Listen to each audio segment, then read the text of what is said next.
English speaking course के day 4 में आप सभी का स्वागत है। गाइस, डे 1 पे मैंने आपसे ये कहा था कि जब भी आप किसी काम को करने वाले हों तो अपने आप से बोलिए कि अब मैं ये करता हूं। इंग्लिश में बोलिए। जैसे मान लीजिए आप ब्रश करने जा रहे हैं तो आप बोलिए I brush my teeth now. अब मैं ब्रश करता हूं दांतों पे। इसे बोलना है आपको। ये बात मैंने आपको डे 1 पे बताई, बहुत सारे सेंटेंसेस दिए, आपके रूटीन को बनाने की कोशिश की।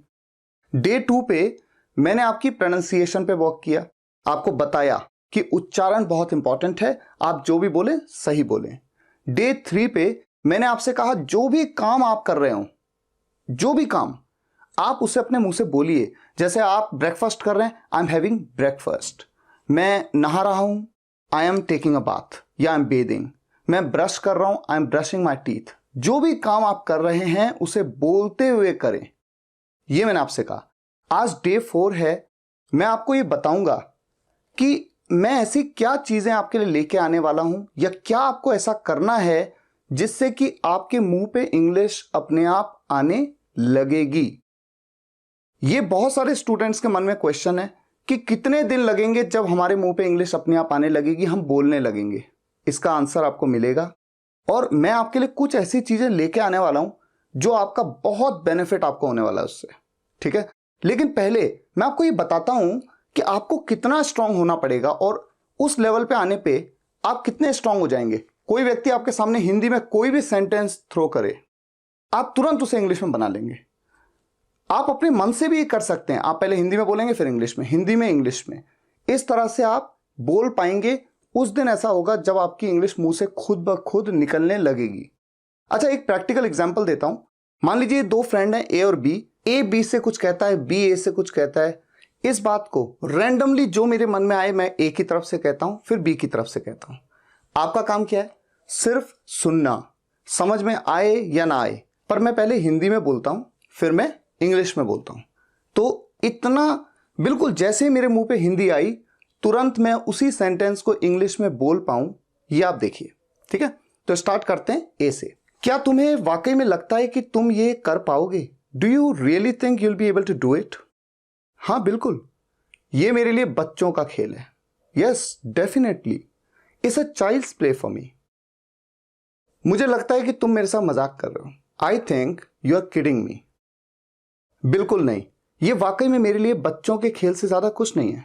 Not at all, it's really not more than a child's play for me. देखते हैं तुम कर पाते हो नहीं। Let's see whether you could do it not. क्यों, क्या हुआ? तुम्हें मुझ पे विश्वास नहीं है क्या? Why, what happened? Don't you trust me? नहीं, ऐसा नहीं है, पर मैंने आज तक ऐसा एक भी व्यक्ति नहीं देखा है जो ये कर पाए। Nothing like that, but I haven't seen even a single person in my life who could do it. लेकिन आज तुम ऐसा व्यक्ति देखोगे, but today you will see such a person. अच्छा ठीक है, अगर तुम ये कर दोगे तो मैं तुम्हें 5,000 रुपए दूंगा। Okay fine, if you do it I will give you 5,000 rupees. इतने बड़े रिस्क के लिए केवल 5,000 रुपए? कम से कम 10,000 तो ऑफर करो। Only 5,000 rupees for such a huge risk, at least offer 10,000 rupees. ठीक है, मैं तुम्हें 10,000 रुपए दूंगा। Okay, I will give you 10,000 rupees. पैसे तैयार रखना, तुम हारने वाले हो। Keep the money ready, you are gonna lose. देखते हैं, समय बताएगा। Let's see, time will tell. अब हम पहले फटाफट से देख लेते हैं कि ए ने बी से क्या कहा, बी ने ए से क्या कहा। सबसे पहले देखिए ए ने क्या बोला। क्या तुम्हें वाकई में लगता है कि तुम ये कर पाओगे? क्या तुम्हें वाकई में लगता है कि तुम ये कर पाओगे? वाकई में की जगह पे मेरे मुंह से निकल सकता था सच में। आपके मुंह से कुछ भी निकले, सेंस को देखना है। सेंस तो वही है, वाकई में या सच में। अच्छा, इंग्लिश में मैंने क्या बोला? Do you really think you will be able to do it? Do you really think? क्या तुम्हें वाकई में लगता है? रियली की जगह पे मैं कह सकता था डू यू ऑनेस्टली थिंक? ईमानदारी से क्या तुम्हें लगता है कि तुम ये कर पाओगे? बात एक ही है। मैं ये भी कह सकता था do you truly think? Truly मतलब सच में। Do you truly think you will be able to do it? मैं ऐसे भी कह सकता था do you seriously think you will be able to do it?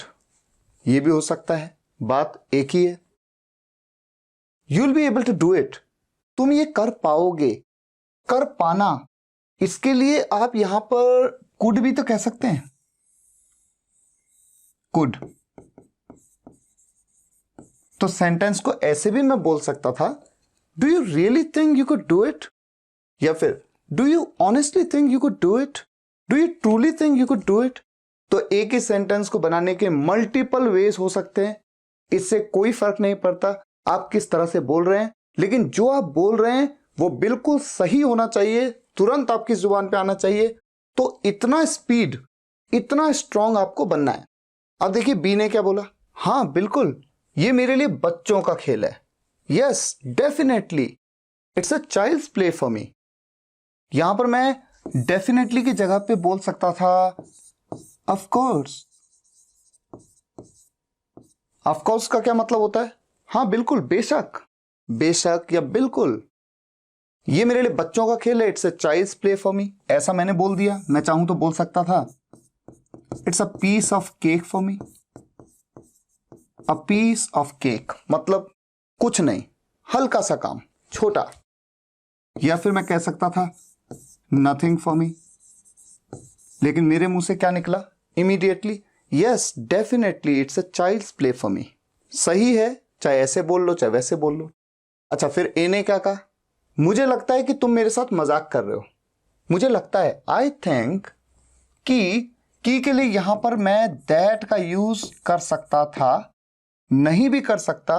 बोलते वक्त दैट का यूज किए बिना ही आप सेंटेंस को बना लेते हैं, और यहां पर लिखते वक्त मैंने कॉमा का यूज कर लिया है क्योंकि बोलते वक्त दैट नहीं बोला।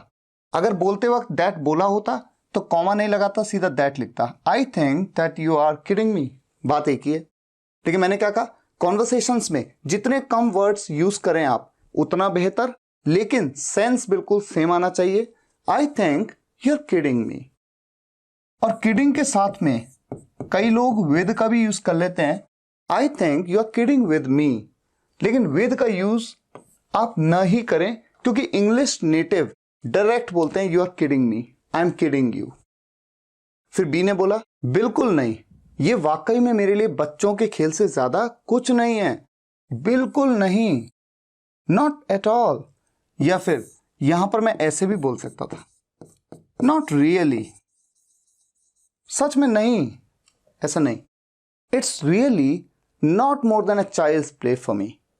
ये वाकई में के लिए really not more than a child's play, बच्चों के खेल से ज्यादा मेरे लिए कुछ नहीं है। तो सेंटेंस बिल्कुल सही बनाना है। फिर ए ने क्या बोला, देखते हैं तुम कर पाते हो या नहीं, देखते हैं तुम कर पाते हो या नहीं, देखते हैं, लेट्स सी, देखते हैं कि तुम कर पाते हो या नहीं। तो ये जो की और या का कॉम्बिनेशन होता है, इसके लिए हम वेदर और का यूज करते हैं, ये कंजंक्शंस हैं, ठीक है। अच्छा अब आप सोचेंगे कि सर आपने यहां पर की तो बोला ही नहीं, देखते हैं कि तुम कर पाते हो या नहीं, तो मैं की बोलता चाहे मैंने नहीं बोला, क्या इससे कोई फर्क पड़ता है? सेंस तो बिल्कुल सेम है। हिंदी में आप की बोल भी तो सकते हैं, नहीं भी बोल सकते हैं, लेकिन जब आप इंग्लिश बनाते हैं तो इंग्लिश में भी सेंस के हिसाब से आप बनाते हैं। ऐसे सेंटेंस में आप वेदर और का यूज करते हैं जहां पर नेगेटिव पॉसिबिलिटी भी होती है। तो यही तो इंग्लिश की खासियत है कि आप एग्जैक्ट ट्रांसलेशन पे बिलीव नहीं करते हैं, बल्कि आप इंग्लिश को इंग्लिश की तरह ही बनाते हैं, हर बार ट्रांसलेशन नहीं करते हैं, ठीक है। तो ये स्टैंडर्ड तरीका है। लेट्स सी वेदर पॉजिटिव बात, और फिर और नेगेटिव बात, और not, you could do it और नॉट, तुम कर पाते हो या नहीं। कर पाना, कर सकना, उसके लिए हम कुड का यूज करते हैं। मोडल वर्ब्स में बताऊंगा, आपको बताया भी है पहले, लेकिन इस कोर्स में मैं आपको डिटेल में छोटी छोटी चीजें कॉन्वर्सेशनल पॉइंट ऑफ व्यू से बताऊंगा। अच्छा बी ने क्या कहा, क्यों, क्या हुआ, तुम्हें मुझ पे विश्वास नहीं है क्या? वाई, क्यों, क्या हुआ, व्हाट हैपेंड, तुम्हें मुझ पे विश्वास नहीं है क्या, डोंट यू ट्रस्ट मी। इस सेंटेंस को ऐसे भी बोला जा सकता था, do you not trust me. जब आप इंग्लिश सीख रहे हैं तो आप पाएंगे कि जैसे जैसे आप इंग्लिश में थोड़ा सा इंप्रूव करते जाएंगे तो आप पहले ऐसे बनाने लगेंगे, फिर जैसे आप इंग्लिश का लेवल आपका एडवांस होगा, आप बोलने पे आते जाएंगे, तो आप जहां भी देखें कि हेल्पिंग वर्ब शुरुआत में आ रही है क्योंकि इंटरोगेटिव सेंटेंस है, तो नॉट को आप इसके साथ मिला लेंगे और तब आप कहेंगे डोंट यू ट्रस्ट मी। नहीं, ऐसा नहीं है, पर मैंने आज तक ऐसा एक भी व्यक्ति नहीं देखा है जो ये कर पाए। नहीं, ऐसा नहीं है, नथिंग लाइक दैट, ऐसा कुछ नहीं है। बट आई हैवंट सीन, मैंने नहीं देखा है, even a single person in my life, एक भी व्यक्ति अपनी जिंदगी में हु कुड डू इट, जो ये कर पाए। लेकिन आज तुम ऐसा व्यक्ति देखोगे, लेकिन आज, but today you will see, तुम देखोगे सच अ पर्सन, ऐसा व्यक्ति। अच्छा ठीक है, अगर तुम ये कर दोगे तो मैं तुम्हें 5,000 रुपए दूंगा। अच्छा ठीक है, ओके फाइन, अगर तुम ये कर दोगे तो मैं तुम्हें 5,000 रुपए दूंगा। If you do it I will give you 5,000 rupees. If you will do it, ऐसा मेरे को नहीं कहना है। ये बातें आपको समझ में आएंगी जैसे जैसे आप कोर्स में आगे बढ़ोगे। कंडीशनल सेंटेंस है, इफ वाले क्लॉज में विल का यूज नहीं होता है। तो ये तो हो गया ग्रामर, लेकिन अभी हम ग्रामर के पॉइंट ऑफ व्यू से नहीं, कॉन्वर्सेशन पॉइंट ऑफ व्यू से बात कर रहे हैं। तो इसे समझिए, सिर्फ इतना जानिए कि इसे इस तरह से बोलना ठीक है, गलत नहीं है। इतने बड़े रिस्क के लिए केवल 5,000 रुपए, only 5,000 rupees for such a huge risk. और यहां पर लग गया एक्सक्लेमेशन मार्क। कहां पर? ये देखिए, यहां पर ये, इसका मतलब है कि मैं चौंक के बोल रहा हूं, थोड़ा सा अमेज्ड हो रहा हूं। कम से कम 10,000 रुपए तो ऑफर करो, कम से कम एटलीस्ट ऑफर, कम से कम ऑफर करो 10,000 रुपीज। ठीक है, मैं तुम्हें 10,000 रुपए दूंगा। Okay, I will give you 10,000 rupees. I will give you 10,000 rupees. मैंने क्या कहा? आई विल गिव यू। मैंने ये नहीं कहा ना आई विल गिव यू। वैसे ये क्या है? ये है आई विल, लेकिन मैंने आई विल, इतना लंबा कॉन्वर्सेशंस में अवॉइड किया जाता है। आप शॉर्ट फॉर्म में, कॉन्ट्रैक्शन फॉर्म में बोलते हैं, okay I will give you 10,000 rupees. पैसे तैयार रखना, कीप द मनी रेडी। तुम हारने वाले हो, you are gonna lose. Gonna, ये क्या है? गोइंग टू का कॉन्ट्रैक्शन, गोइंग टू।